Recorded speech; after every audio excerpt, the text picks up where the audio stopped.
한 분야의 정상에 오른 사람에게는 긍정적인 관점에서든 반대로 부정적인 관점에서든 배울 점이 있습니다.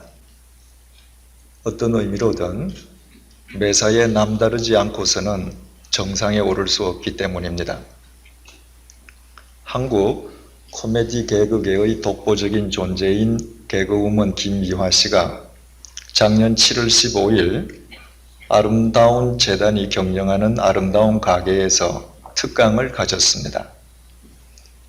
약 50여 개의 복지 및 시민단체와 직접 간접적으로 연관을 맺고 있는 김미화 씨는 코미디 개그계에서 최고의 맘짱으로 불린다고 합니다. 그날 김미화 씨는 나눔과 참여가 아름다운 이유라는 제목으로 자신이 나눔의 삶에 참여하게 된 동기와 과정을 진솔하게 밝혀주었는데 개그계의 마음짱으로 통하는 자답게 그 내용이 참 감동적이었습니다. 강연 말미에 김미화 씨는 행복에 대해서도 언급을 했습니다. 개그우먼으로 살아가는 자기의 삶이 참으로 행복하다면서 현재 자기의 삶에 만족과 감사를 표했습니다. 그리고 자신이 이 다음에 죽은 뒤에 자기의 비석에 새겨지기를 원하는 묘비명을 밝히기도 했는데 그 내용이 이렇습니다. 웃기고 자빠졌네. 역시 김미화 씨다운 기상천외한 발상입니다. 누군가가 공원 묘지를 산책하다가 웃기고 자빠졌네. 이런 큰 글씨의 묘비병이 쓰여 있는 비석을 발견한다면 아마 10중 8구는 지금처럼 웃음을 터뜨리지 않을까 싶습니다. 그러나 웃기고 자빠졌네라는 그 묘비명이 제게는 사뭇 의미심장하게 들렸습니다. 우리말 동사 자빠지다는 넘어지다는 의미와 함께 서 있던 것이 모로 쓰러지거나 누워있는 상태를 뜻하기도 합니다. 이를테면 폭풍에 뿌리채 뽑힌 나무가 쓰러져 있는 것을 가리켜서 나무가 자빠졌다고 말을 합니다. 바로 이런 의미로 김미화 씨는 웃기고 자빠졌네라는 말을 했는데 이때의 자빠졌다는 의미는 물론 죽었다는 의미입니다. 개그우먼으로서 무대에서 죽을 때까지 사람을 웃기다가 무대에서 마지막 순간 쓰러져 죽고 싶은 자신의 심정을 개그계의 제1인자답게 웃기고 자빠졌네란 묘비명으로 표현했던 것입니다. 한평생 자신에게 주어진 생과 직업에 죽기까지 충실하기 원하는 그녀의 염원이 그 짧은 한 문장 속에 고스란히 함축되어 있습니다. 행복이란 불평이나 불만이 없이 만족한 상태를 일컫습니다. 상대적인 사람, 다시 말해서 매사에 자신과 타인을 비교하는 사람이 결코 행복할 수 없는 까닭이 바로 여기에 있습니다. 이 세상에는 어떤 의미에서든 자기보다 항상 나은 사람이 있기 마련이고 타인에 대한 열등의식은 항상 불만과 불평의 산실이 될 수밖에 없습니다. 따라서 일상의 삶 속에서 정말 행복한 삶을 살기 위해서는 현재 자신에게 주어진 삶에 자족할 수 있어야 하고 그것은 자신이 지금 행하고 있는 일에 대해 천직의식을 지닐 때에만 가능하게 됩니다. 똑같은 일을 하면서도 단지 먹고 살기 위해서 혹은 어쩔 수 없이 행하는 자가 행복하기 힘들다면 그 똑같은 일을 하늘이 주신 천직으로 여기며 일을 행하는 자가 어떤 경우에도 스스로 불행을 느끼지는 않게 되는 것입니다. 따라서 무대에서 사람을 웃기다가 무대에서 웃기고 자빠지고 싶다는 묘비명을 생각하기까지 개그우먼이라는 자신의 직업을 천직으로 삼고 있는 김미화 씨가 현재 자신의 삶에 대해서 만족하고 행복해 한다는 그의 고백은 제게 잔잔한 감동을 주었습니다. 그런 사람이라면 그 자신의 고백대로 최악의 조건 속에서도 감사와 자족을 누릴 수 있기 때문입니다.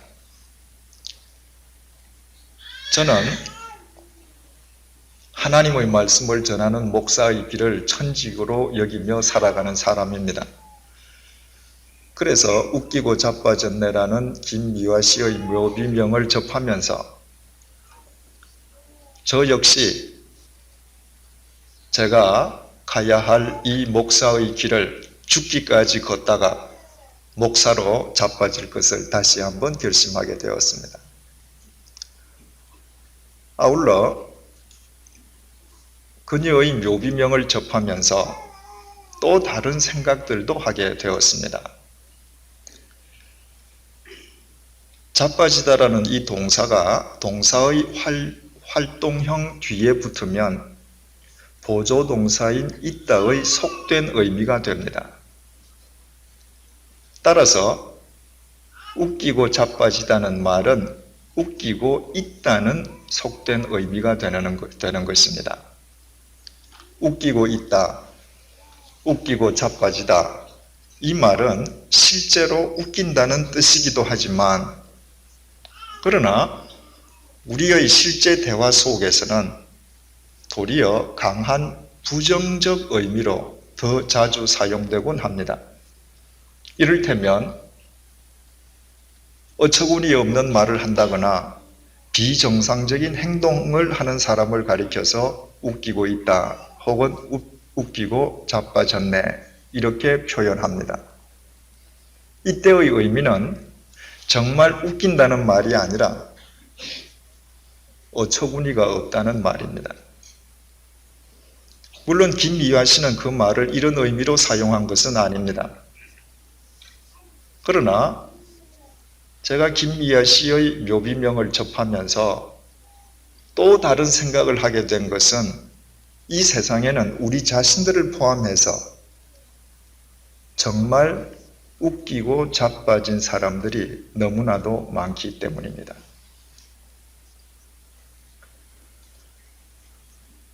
물통 속에 들어있는 물을 막대기로 휘저으면 금방 거품이 일어나게 됩니다.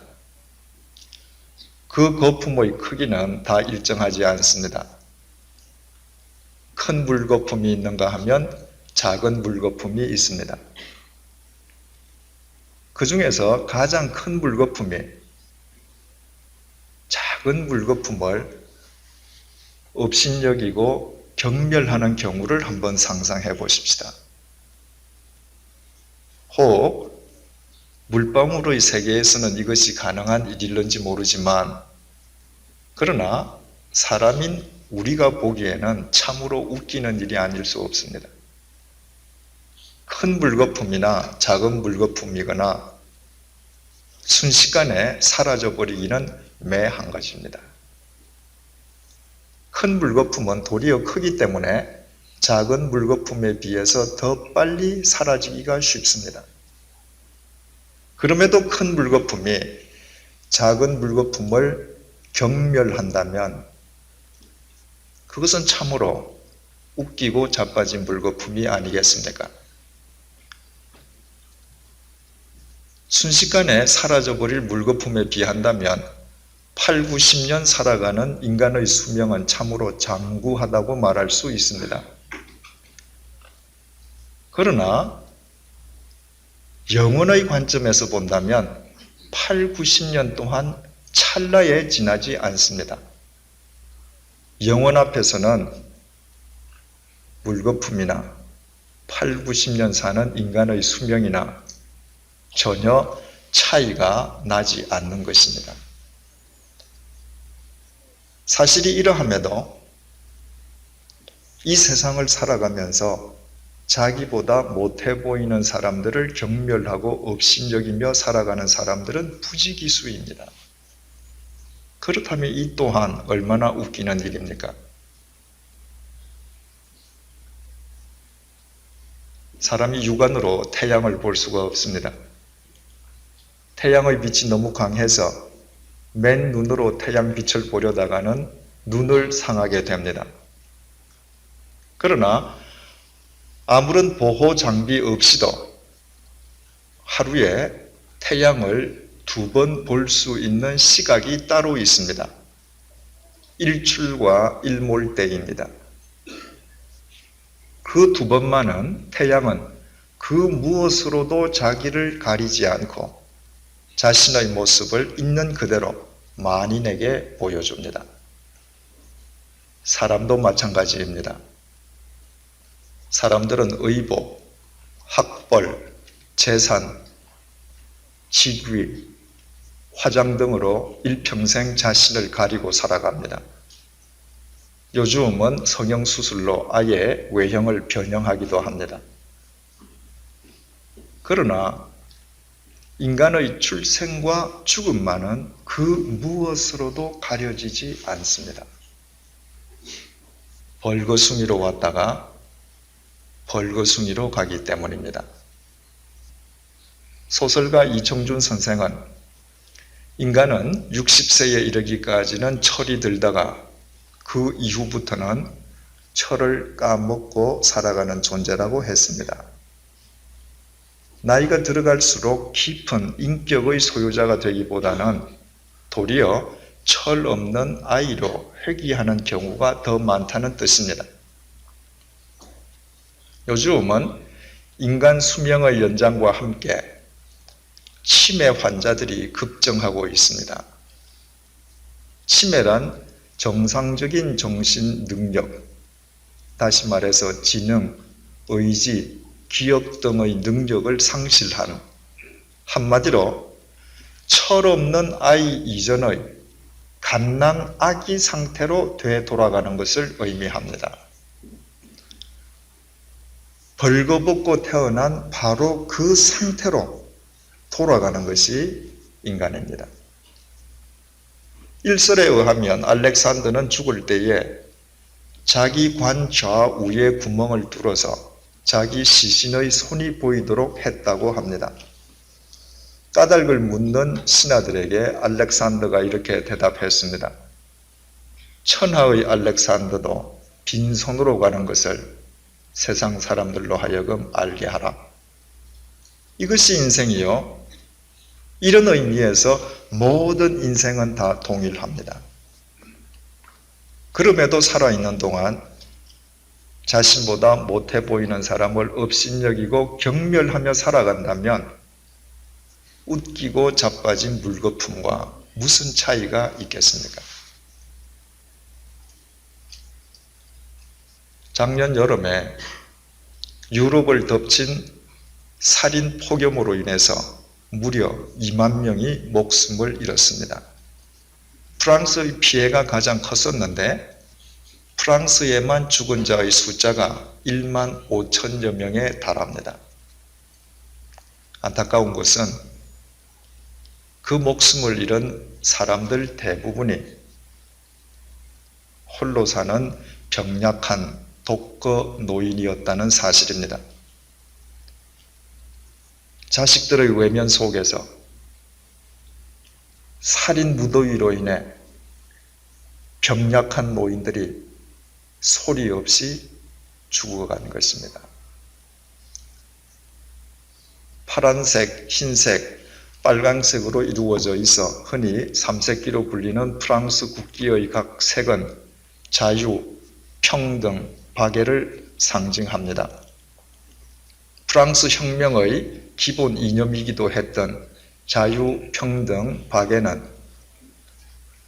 정치, 경제, 사회, 사상, 문화 등 근대 프랑스 모든 분야의 토대를 이루고 있습니다. 그런데 삼색기가 휘날리는 자유, 평등, 박애의 땅이라는 그 프랑스에서 자식들로부터 버림받은 노인들이 속수무책으로 죽어가고 있는 것입니다. 웃기는 일이 아닐 수 없습니다. 2000년 4월 15일에 스위스 제네바의 백만장자였던 로베르 아도르 씨의 부인 이르마 아도르 여사가 75세를 일기로 타계했습니다. 그 노 부부에게는 한 명의 딸과 세 아들들이 있었는데 딸은 정신과 의사, 큰아들은 건축가, 둘째 아들은 은행가, 셋째 아들은 변호사로서 모두 스위스 상류 사회에 속한 자들이었습니다. 백만장자 부모에게서 태어난 덕에 좋은 교육을 받고 소위 출세한 자식들이었습니다. 마침 아도르 여사가 운명한 날 오후부터 황금 연주라는 부활절 연주가 시작되었습니다. 그래서 여사의 장례식은 연주가 끝난 4월 25일 날 거행되었습니다. 서부 유럽에서는 주말이나 연주가 되면 묘지 인부나 장의사들도 모두 쉬기 때문이었습니다. 충격적인 사실은 아도르 여사가 운명한 바로 그날 오후에 4명의 자식들이 각각 자기 식구들을 데리고 휴가를 떠나버린 것이었습니다. 휴가는 오래전부터 계획되어 있었는데 반해서 어머니의 죽음은 갑작스러운 일이었기 때문입니다. 결국 병원 영안실에서 고인의 시신을 지킨 사람은 고인의 늙은 남편, 다시 말해서 휴양지에서 연휴를 만끽하고 있는 4명의 자식들을 둔 늙은 아버지 한 사람뿐이었습니다. 연주가 끝난 뒤에 제네바로 돌아온 자식들이 검은 예복을 입고 슬프고도 근엄한 표정으로 어머니의 장례식을 치렀으면 두말할 나위가 없습니다. 나중에 알고 보았더니 유독 그 집 자식만 그런 것이 아니었습니다. 스위스에서는 부모가 연휴나 주말에 운명하면 어차피 장의사나 묘지 인부가 일하는 주초까지 기다려야 하기 때문에 자식들은 부모의 시신을 병원 영안실에 방치해둔 채 아무 서슴없이 주말과 연휴를 즐깁니다. 아주 나이 든 사람 일부를 제외하고 이런 풍조는 스위스에서 이미 보편화되어 있습니다. 적십자 정신과 인권 그리고 정의를 유난히 강조하는 스위스 땅에서 죽은 부모의 인권은 이처럼 자식들에 의해서 철저하게 외면당하고 있는 것입니다. 웃기고 자빠지는 일입니다. 우리나라라고 해서 예외인 것은 아닙니다. 부모가 돌아가실 경우에 휴가지나 해외 출장 중이던 자식들은 급거 귀국해서 영안실을 지키고 전통 관습에 따라서 격식을 갖춘 장례식을 치릅니다. 그렇다고 해서 모든 자식들이 부모 살아생전에 자기 부모를 치성으로 공경하는 것은 결코 아닙니다. 부모 언덕으로 태어나 교육받고 성장하였음에도 부모에게 자식의 도리를 다하지 않는 것은 물론이요, 제 부모를 우습게 여기는 웃기는 자식들이 날로 늘어나고 있습니다. 더욱 웃기는 것은 동서양을 막론하고 자기 부모를 우습게 여기는 자식들이 제 자식만큼은 끔찍이 사랑한다는 것입니다. 그런 사람들일수록 이 다음에 자기 자식이 자기에게 불효하리라는 것은 털끝만큼도 생각하지 않습니다. 그러나 생각을 한번 해보십시다. 자기 부모가 부모를 외면하고 살인 무더위 속에서 속수무책으로 죽어가도록 부모를 내팽개쳐두고 부모가 운명하는 날 아랑곳 없이 휴가지를 향해 떠나버리고 자기 부모를 우습게 여기는 부모 밑에서 보고 배운 자식이 이 다음에 늙고 병든 자기 부모를 자신이 보고 배운 대로 대할 것은 불을 보듯 뻔하지 않습니까? 부모의 일거수일투족보다 자식에게 더 확실한 시청과 교육은 없기 때문입니다. 사실이 이러함에도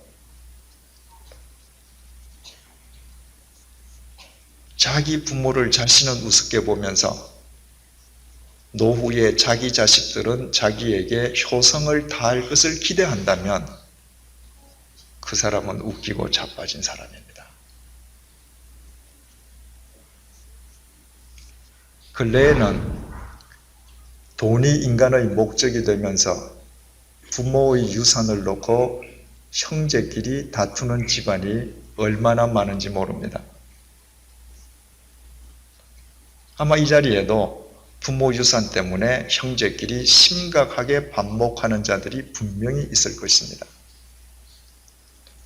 가슴 아픈 것은 그런 자들이 간과하는 사실이 있습니다. 부모의 유산을 더 차지하기 위해서 형제끼리 원수처럼 싸우는 자신의 언행이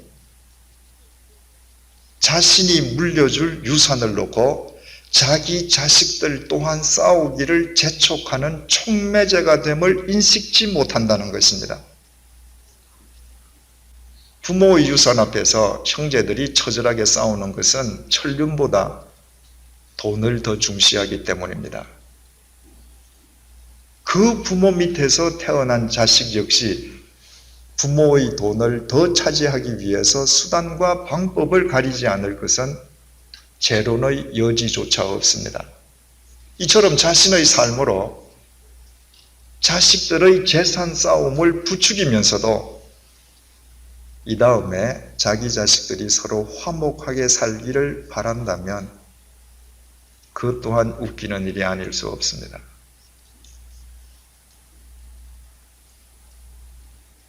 이상 말씀드린 예는 웃기고 자빠진 인간사의 지극히 작은 한 단면일 뿐, 전 세계에서 정치, 경제, 사회, 문화, 가정적으로 벌어지고 있는 웃기고 자빠진 인간의 예들은 열거하는 것조차 불가능합니다. 각 나라의 신문과 TV 뉴스는 매일 웃기고 자빠진 사람들의 이야기를 전하더라 여념이 없습니다. 그 중에서도 가장 웃기는 것은 이 세상 모든 사람은 다 죽어도 자신만은 천년 만년 살 것 같은 인간의 착각입니다. 따지고 보면 인간이 웃기고 자빠진 삶을 사는 까닭 역시 바로 이 착각에서부터 유래하고 있습니다. 위대한 독일 제국 건설을 위해서 히틀러는 세계 2차 대전을 일으켰고 그 전쟁으로 인해서 수천만 명이 목숨을 잃거나 부상당했습니다. 인류 역사상 가장 비극적인 전쟁이었습니다. 전쟁 초기에는 유럽을 통일하고 궁극적으로 세계를 지배하려는 히틀러의 야망이 실현되는 듯처럼 보였습니다.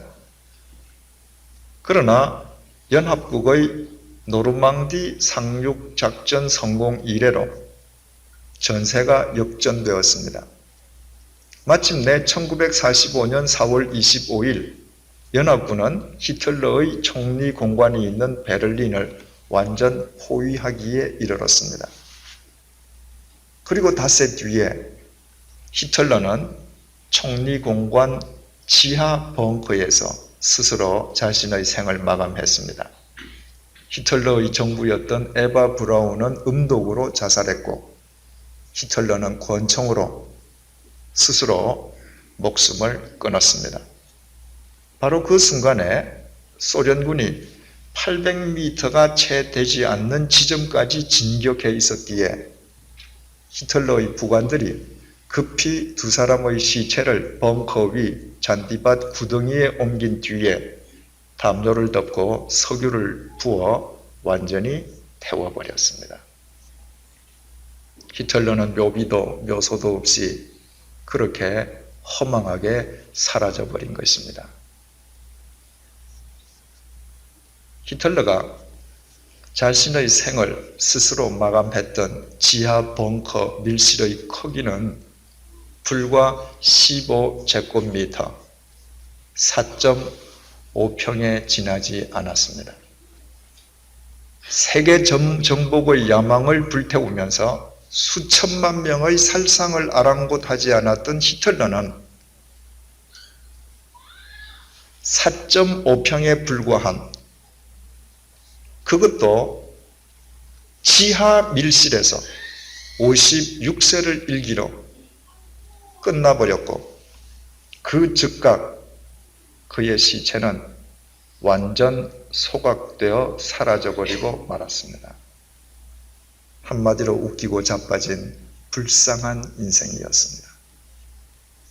만약 히틀러가 단 한 번만이라도 자신의 최후에 대하여 진지하게 생각해 보았던들 결코 그처럼 웃기고 자빠진 생을 살지는 않았을 것입니다. 이와는 정반대의 경우가 있습니다. 지금 세종문화회관 미술관에서는 김용갑 사진전이 열리고 있습니다. 제주도에서 두모학 갤러리를 운영하고 있는 올해 48세의 사진작가 김용갑 씨는 현재 6년째 루게릭 병을 앓고 있습니다. 루게릭 병은 온 몸의 근육이 마비되어 마치 촌농처럼 근육이 사라져 없어져 버리는 불치병입니다. 그로 인해 70kg이었던 그의 체중은 40kg으로 감소되었고 현재 타인의 도움 없이는 움직일 수조차 없는 형편입니다.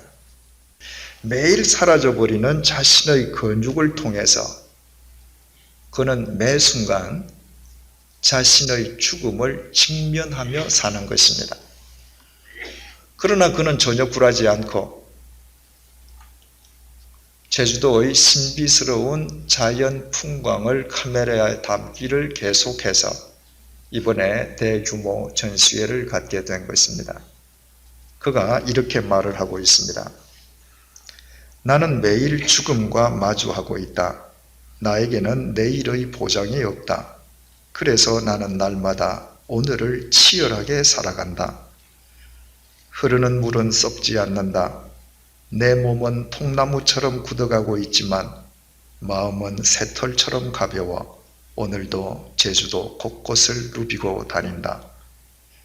죽음을 대면하고서야 자연의 이치와 사람이 비로소 보인다. 평화는 외로움에서 온다. 어쩔 수 없이 명상을 즐겨야 하는 내 삶은 가없이 평온하다. 그래서 이 평온을 안겨준 루게릭 병에도 감사한다.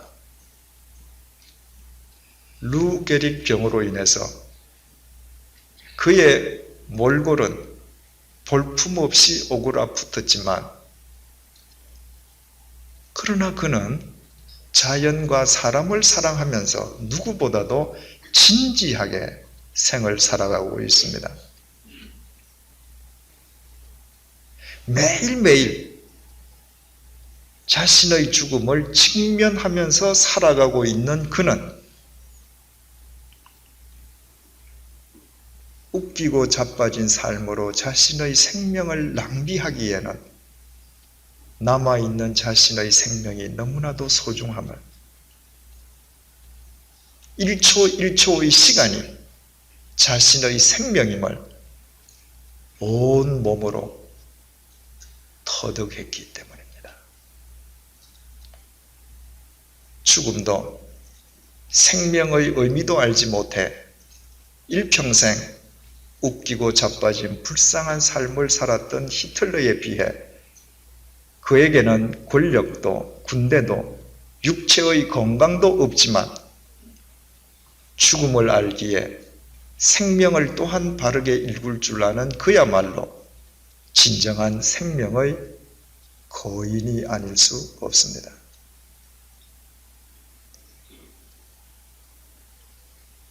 하나님에 의해 창조된 인간임에도 불구하고 피조물인 인간이 스스로 하나님의 자리에 앉기 위해서 하나님의 법을 어기고 금단의 열매를 범했습니다. 피조물은 어떤 경우에도 피조물일 뿐 결코 창조주가 될 수 없습니다. 무에서 유를 창조하는 분은 창조주 한 분밖에 없습니다. 그럼에도 스스로 하나님의 자리에 앉으려 했던 아담은 한마디로 웃기고 자빠진 인간이었습니다. 그의 아들 카인은 자기보다 뛰어난 동생 아벨에 대한 질투심을 이기지 못해서 동생을 살해, 인류 최초의 살인자가 되었습니다. 카인 역시 웃기고 자빠진 인간이었던 것입니다. 이처럼 웃기고 자빠진 삶을 살던 인간들은 하나님을 전혀 필요로 하지 않았습니다.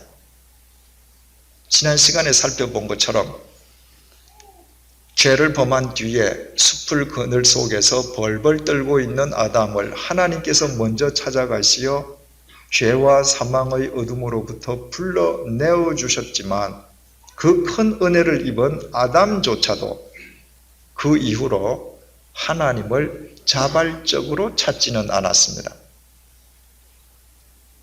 그런데 오늘 창세기 4장 26절 말씀이 대단히 중요한 사실을 전해주고 있습니다. 셋도 아들을 낳고 그 이름을 에노스라 하였으며 그때에 사람들이 비로소 여호와의 이름을 불렀더라. 셋이란 아담의 세 번째 아들로 둘째 아들 아벨이 큰아들 카인에 의해 살해당한 뒤에 태어난 아들입니다. 그가 장성하여 아들을 낳았는데 자기 아들의 이름을 에노스라 지었습니다. 그리고 그때부터 비로소 인간들이 여호와 하나님의 이름을 자발적으로 부르기 시작했습니다. 그제야 비로소 하나님의 이름을 불렀다는 것은 그 이전에는 단 한 번도 불렀던 적이 없다는 뜻입니다. 왜 그 이전에는 한 번도 하나님의 이름을 자발적으로 부르려 하지 않았을까요? 왜 셋이 자기 아들 이름을 에노스라 지어준 이후에야 비로소 인간들은 하나님을 필요로 했을까요? 이 세상의 모든 부모는 자신의 염원이나 심오한 깨달음을 자기 자식의 이름에 담아줍니다. 제 이름은 한자로 있을 제자와 밝을 철자를 사용합니다. 바로 제 이름 속에는 제가 일평생 밝은 곳에서 거하기를 소망하는 우리 부모님의 바람이 들어있는 것입니다. 셋이 자기 아들에게 이름 지어준 에노스란 죽을 수밖에 없는 존재라는 뜻입니다. 바로 새 때가 되어서야 인간들은 뒤늦게 자신들이 죽을 수밖에 없는 존재라는 것, 자기 죽음을 인식했던 것입니다. 셋은 그 깨달음을 자기 아들의 이름으로 살았습니다. 자신의 아들이 일평생 죽을 수밖에 없는 존재에 지나지 않는 자기 한계, 자기 실상을 기억하면서 살기 원하는 염원에서였습니다. 그리고 그때부터 인간들은 자발적으로 여호와 하나님의 이름을 부르기 시작했습니다. 자신들이 에노스, 죽을 수밖에 없는 존재임을 알지 못했으면 모르되 자기 죽음을 인식한 이상 생명의 근원이신 하나님의 말씀, 인간을 창조하신 하나님의 인생 사용 설명서를 따라 사는 것 이외에는 다른 대안이 없다는 사실을 그들은 똑바로 알았기 때문입니다. 욕망과 본능에 사로잡혀 웃기고 자빠진 삶을 사느라 천하보다 더 소중한 생명을 더 이상 허망하게 갉아먹을 수는 없었던 것입니다. 만약 이때 인간들이 자신들이 에노스, 자신들의 죽음을 인식하지 못했던들 그들은 마냥 하나님을 외면하면서 계속 웃기고 자빠진 삶을 살면서도 자신들이 웃기고 자빠졌다는 사실을 인식조차도 하지 못했을 것입니다. 자기 자신이 에노스인 것을 자각하는 것, 자기 죽음을 인식하는 것은 이렇듯 중요합니다. 우리가 현재의 육체를 지니고 이 땅에서 살아가는 기간은 결코 무궁하지 않습니다. 그 기간은 언젠가 반드시 끝납니다. 그날이 언제인지는 아무도 모릅니다. 그러나 그 날은 기필코 오고 그 누구도 그 날을 막을 수는 없습니다. 한자로 죽음을 가리키는 죽을 사자는 한일자에 저녁 석자, 비수 칼을 가리키는 비수 비자로 이루어져 있습니다. 죽음이란 어느 날 밤에 비수처럼 날아드는 것입니다. 한낮에 날아오는 비수라면 요행이 피할 수도 있습니다.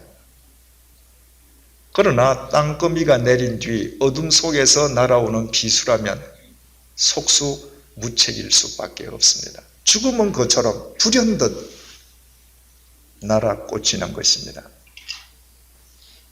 이 사실을 깨닫는 자만 남아있는 자기 생명의 소중함을 알고 생명을 창조하신 하나님의 말씀을 쫓아 자기의 생명을 바르게 가꾸게 됩니다. 참된 생명의 추구도 진리와 사랑의 삶도 극기와 절제의 구현도 모두 자신이 에노스, 자신의 죽음을 인식하는 데서부터 시작됩니다. 자기 죽음을 안다는 것은 생을 포기한다는 의미가 아니라 참된 생을 향한 새로운 출발을 의미합니다. 자기 죽음을 자각한 자만 비로소 웃기고 자빠진 삶에 스스로 종지부를 찍을 수 있기 때문입니다. 프랑스의 위대한 수학자이자 물리학자인 동시에 철학자인 파스칼은 31세 되던 해에 끔찍한 마차 사고에서 구사일생으로 살아났습니다. 말하자면 죽음은 멀리 있는 것이 아니라 항상 자기 곁에 있음을 경험한 것이었습니다. 바로 그 죽음의 체험 직후의 회심, 파스칼은 하나님을 자기 인생의 주인으로 모셨습니다. 그리고 39세의 젊은 나이에 죽기까지 병의 고통 속에서 그가 남긴 글이 프랑스 정신의 최고봉으로 일컬어지는 팡세입니다. 자기 죽음을 몰랐던 들, 결코 태어날 수 없는 생명의 글들이었습니다. 그 파스칼이 우리에게 내기를 걸 것을 권유하고 있습니다. 당신은 하나님의 존재를 부정하는가? 그렇다면 내기를 걸어라. 만일 하나님이 존재한다는 편에 내기를 걸고 당신이 이긴다면 당신은 무한한 행복을 누리게 된다. 설령 하나님이 존재하지 않아 당신이 진다 해도 손해볼 것은 전혀 없다. 그러므로 주저하지 말고 하나님이 존재한다는 편에 내기를 걸어라. 하나님의 존재를 믿고 하나님이 계신다는 편에 내기를 건 사람은 하나님의 말씀을 자기 인생 사용 설명서로 삼고 그 말씀을 쫓아 자기 생을 바르게 구축하게 됩니다. 그리고 자신의 코끝에서 호흡이 멎는 순간 하나님 안에서 영원한 생명을 누리게 될 것입니다. 평생 하나님을 믿었음에도 불구하고 막상 죽고 보니 하나님이란 아예 존재치 않는다 할지라도 손해볼 것이라고는 정말 아무것도 없습니다. 사랑과 진리를 쫓아 이웃에게 덕과 선을 베풀고 자식에게 바른 삶의 본을 보인 그의 인생 자체가 이 땅에 살아있는 많은 사람들을 위한 아름다운 생의 이정표로 남을 것이기 때문입니다. 한 인간의 삶이 그가 세상을 떠난 뒤에 남아있는 사람들을 위한 인생 이정표로 세워지는 것보다 더 가치 있고 보람된 삶은 없습니다. 그러나 하나님의 존재를 부정하는 편에 내기를 걸었다면 그의 지적 수준이나 재산 정도에 상관없이 그는 하나님 보시기에 웃기고 자빠진 삶을 사는 인간일 수밖에 없습니다. 하나님을 부정하는 그 자신이 자기 생의 하나님 노릇을 할 것이기 때문입니다. 그런 자의 삶은 모든 기준이 자기 자신이기에 살아가면서 자기 주위에 있는 수없이 많은 인간들에게 해를 끼치게 되고 그 결과 그가 이 세상을 떠난 뒤에도 그의 삶의 족적은 살아있는 사람들로부터 경원당하게 됩니다. 뿐만 아니라 평생 하나님을 부정하는 편에 내기를 걸었다가 막상 호흡이 멎는 순간 그제야 비로소 정말 하나님께서 계신다는 사실을 확인하게 되었다면 그 순간 그가 느낄 황당함을 이 세상 어떤 언어로 표현할 수가 있겠습니까? 오래전 잠시 살던 아파트에서 있었던 일입니다. 그 아파트의 화장실에는 하수관이 벽 밖으로 돌출되어 있었습니다. 전 아파트 모든 가구들이 일거에 노후한 하수관을 교체하게 되었습니다. 벽 밖으로 돌출되어 있는 하수관을 동시에 제거하고 나니 화장실 천장과 바닥에 구멍이 뚫려 모든 집이 서로 통하게 되었습니다. 그리고 그때로부터 온 아파트에 쥐가 들끓기 시작했습니다. 당시 아파트 지하에 한 식당이 있었는데 그 식당 하수구에 서식하던 쥐들이 뚫린 구멍을 타고 온 아파트를 누비고 다니는 것이었습니다. 어쩔 수 없이 쇠고기 미끼를 붙인 끈끈이 판을 집안 구석구석에 설치했습니다. 그리고 한밤중에 화장실 문을 열었을 때입니다. 끈끈이 판 중앙에 큰 쥐가 한 마리 붙어 있었습니다. 쥐가 끈끈이 판에 붙었다는 것은 이제 죽었다는 말입니다. 그런데 그 최후의 순간에 끈끈이 판에 붙은 그 쥐가 무엇을 하고 있는지 아십니까? 끈끈이 판에 붙어 있는 미끼를 아무 일도 없다는 듯이 한가로이 뜯어먹고 있었습니다. 한마디로 웃기고 자빠져 있었습니다.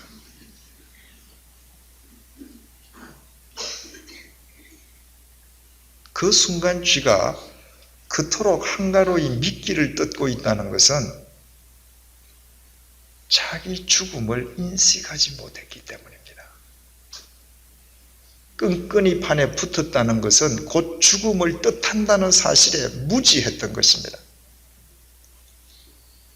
만약 그 쥐가 자기 죽음을 인식했던들 그 죽음의 판에서 벗어나기 위해서 사력을 다하든지 목이 터져라 울부짖으며 동료의 도움을 청할 망정 태연하게 쇠고기 미끼를 뜯어먹는 어처구니 없는 짓을 하지는 않았을 것입니다. 이 어처구니 없는 쥐가 실은 우리 자신들의 모습인 것은 아닙니까? 우리 자신들이 곧 에노스라는 사실을 자각하지 못한 채 하나님이 존재하지 않는다는 쪽에 평생 내기를 걸어왔다면 하나님 보시기에 우리의 삶은 끈끈이 판에 붙어있는 쥐의 형국과 다를 바가 없습니다. 죽음이 비수처럼 날아들었음에도 불구하고 마치 천년만년 살 것 같은 착각 속에서 한가로이 믿기만의 혈안이 되어 있는 쥐와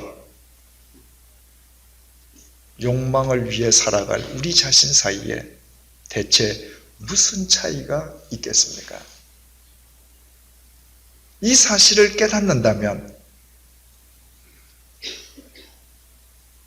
당장 내 길을 다시 걸어야 되지 않겠습니까?